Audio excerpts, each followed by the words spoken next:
दोस्तों, एक ऐसा प्रयोग जिसके द्वारा आप धीरे धीरे करके अपने मन को जीतना शुरू कर देंगे।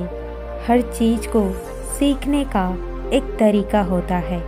इसी प्रकार मन को समझने का, मन को अपने वश में करने का और मन को अपने हिसाब से कार्य करवाने की भी एक तरीका है, जिसे आज आप इस वीडियो में जानेंगे। कहानी शुरू करने से पहले मेरी आप लोगों से अनुरोध है कि ये सीख आपके जीवन की सबसे बड़ी सीख साबित हो सकती है। इसलिए अपनी पूरी जागरूकता को इस कहानी पर लगा दें। 3 तरह के लोग बुद्ध के भिक्षुक बने थे।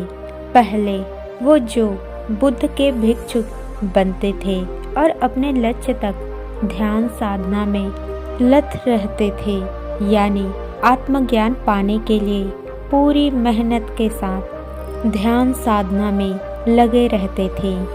दूसरे वे जो भिक्षु तो बन जाते थे, पर संसार के आकर्षण के कारण वे दोबारा से संसारी बन जाते थे। और तीसरे वे जो भिक्षुक तो बन जाते थे, परंतु अपना लक्ष्य प्राप्त नहीं कर पाते थे और लक्ष्य से पहले ही अपना शारीरिक त्याग देते थे, यानी उनकी किसी कारण से मृत्यु हो जाती थी।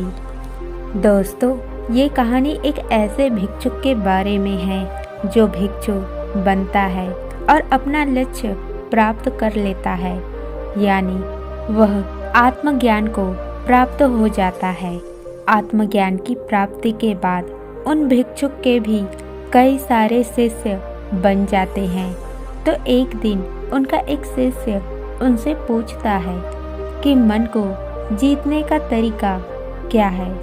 तो वे आत्मज्ञानी एक बहुत ही कमाल का प्रयोग बताते हैं, जिसे आप सभी लोगों को समझना चाहिए।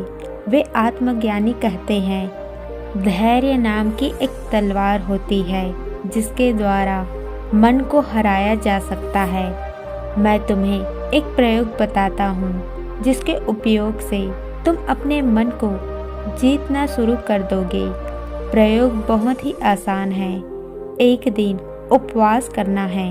उपवास नहीं कर सकते हैं तो कुछ समय के लिए भूखा रहना है। उसके बाद जो भी भोजन तुम्हें सबसे ज़्यादा प्रिय है, जो तुम्हें सबसे ज़्यादा स्वादिष्ट लगता है, उस भोजन को बनवाना है या कहीं से लाना है। उसके बाद उसे अपने सामने रख लेना है और उसे देखना है, ध्यान से देखना है। उस भोजन को देखते देखते फिर अचानक से अपने जागरूकता को अपने भीतर ले जाना है और ये देखना है कि तुम्हारा मन उस भोजन के बारे में तुमसे क्या कह रहा है।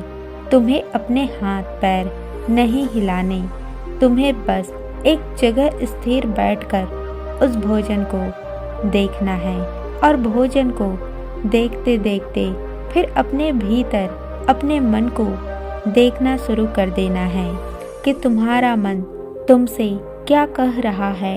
तुम पाओगे कि तुम्हारे मुंह में पानी आने लगे हैं। तुम्हारा मन तुमसे कहेगा कि खा लो। तुम अपने मन को कहना कि ठीक है, खा लेते हैं, पर मैं हाथ नहीं हिलाऊंगा। मन यदि तुझ में सामर्थ्य है कि खुद उठाकर खा ले।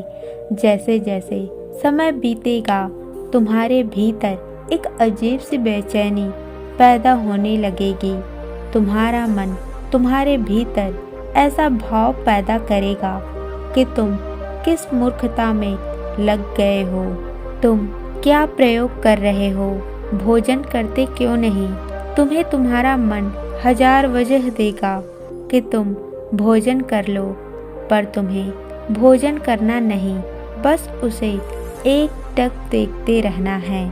और मन जो भी कर रहा है, जो भी प्रयोग भीतर कर रहा है, उन्हें जागरूकता के साथ बस देखते देखते रहना है।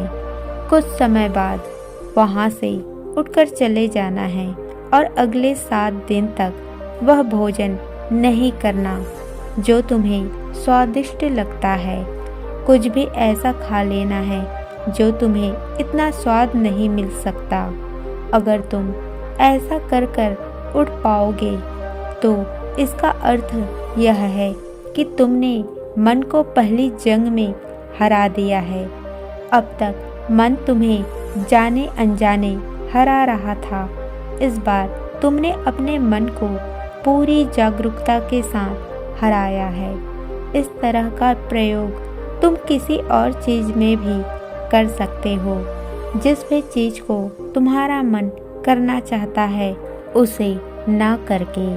दोस्तों, समस्या पता है क्या है? समस्या ये है कि हमारे मन एक दिन में न जाने कितने बार हमें हराती है, पर हम उन लड़ाइयों से अनजान हैं। हम मन की उन चालों से अनजान हैं। लेकिन ये प्रयोग हमें बताती है कि मन कैसे चाल चलती है। ये प्रयोग हमें जागरूकता के साथ अवसर देता है कि हम अपने मन को हरा सकते हैं। जब जब अवसर मिले तब तब इस प्रयोग को करो और ध्यान से देखो कि मन चाल कैसे चलता है, आपको मनाता कैसे है उन कार्यों को करने के लिए जो करना आपके लिए ठीक भी नहीं है। मनुष्य का मन लगातार जाने अनजाने में उसे हराता आ रहा है, इसीलिए वह मजबूत बन गया है। अगर कोई व्यक्ति पूरी जागरूकता के साथ अपने मन को हराना शुरू कर दे तो वह मजबूत बन पाएगा। ज़्यादातर लोग जीवन में असफल क्यों होते हैं? क्योंकि वह जानते ही नहीं हैं कि उनके भीतर लगातार उनके लिए और उनके मन के बीच में लड़ाई चल रही है और ज़्यादातर लड़ाइयों को उनका मन जीतता है।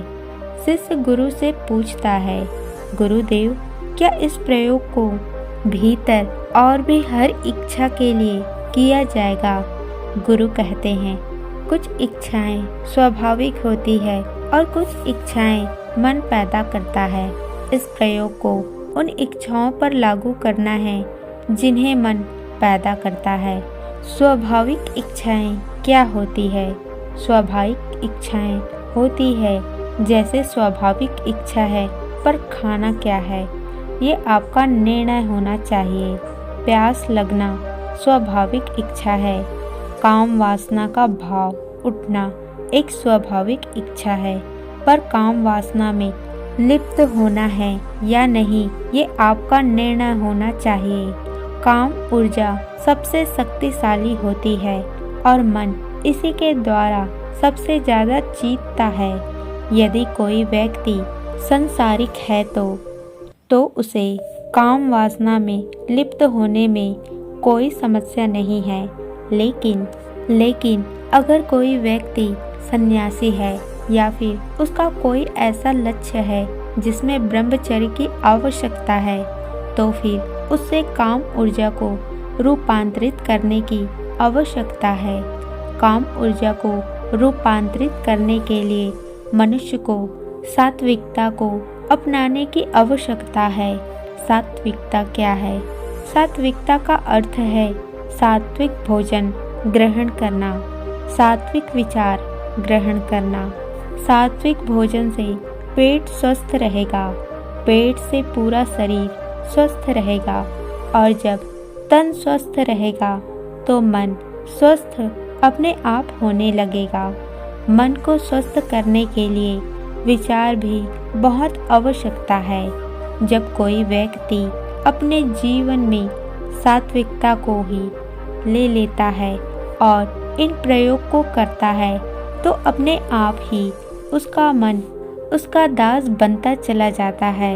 ये था मन को जीतने का प्रयोग। गौतम बुद्ध ने कहा है, जिसने अपने मन को जीत लिया उसने सारे जगत को जीत लिया।